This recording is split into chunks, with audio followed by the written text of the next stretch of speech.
and we define space boundaries by the use of sound and what one listens to.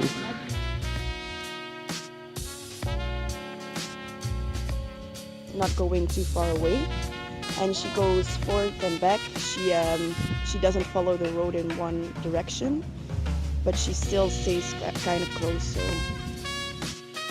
Is space perceived also by smell and boundaries of space and what space is actually meant to a dog? she still walks like in a straight line, right on the grass, but just a little bit.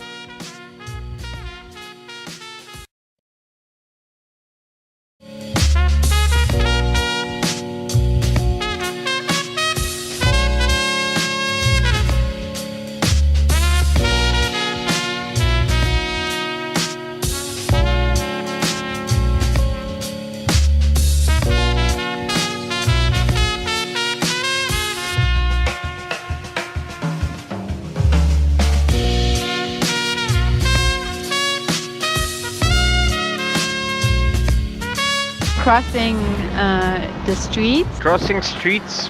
So we just crossed the street. Crossing the street was a bit creepy. Hearing is much more important, or not important, or maybe more sensitive. But it was a fun experience overall, and being a dog is something I would probably not repeat, but it was very interesting to become one for a brief moment.